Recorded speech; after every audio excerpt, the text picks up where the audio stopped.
6 na stoic na paraan upang gumaling matapos ang heartbreak. 1. Tanggapin ang mga bagay na wala sa iyong control. Ipinapaala ni Epictetus na may mga bagay na nasa ating control at may mga bagay na wala. Ang mga desisyon ng iyong minamahal, ang kanilang pag-alis at ang kanilang damdamin, lahat ng ito ay wala sa iyong control. Ang nasa iyo ay ang iyong reaksyon. Huwag mong labanan ang realidad. Sumabay ka dito. 2. Baguhin ang panaw sa pagkawala. Huwag mong sabihin, nawala na sila sa akin. Sa halip sabihin mo, ibinigay sila sa akin sa loob ng ilang panahon, at ngayon ay ibinalik na sila sa ikot ng buhay. Lahat ng bagay sa mundong ito ay hiniram lang. Ang magmahal ay ang pagtanggap sa panganib ng pagkawala. Ang mawalan ay ang pag-alala sa regalo ng kung ano ang minsang naging bahagi mo. 3. Huwag bagdaig sa emosyon.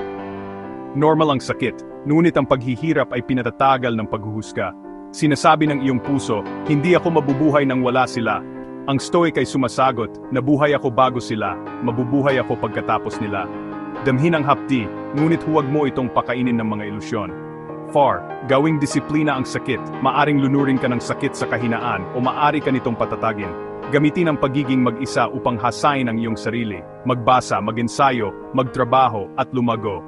Hayaan mong maging gasolina mo ang iyong paghihirap. 5. Tanggapin ang pagbabago. Ipinapaalala ni Marcus Aurelius na ang pagkawala ay walang iba kundi pagbabago, at ang pagbabago ay kasiyahan ng kalikasan. Lilipas din ang sakit na ito. Walang tumatagal magpakailanman maliban na lang kung kakapit ka dito. Nagpapagaling ang panahon at tinutulungan ito ng karunungan. 6. Bumalik sa iyong tungkulin. Ang buhay ay hindi lang tungkol sa pag-ibig na nawala, ito ay tungkol sa pagpapakabuti.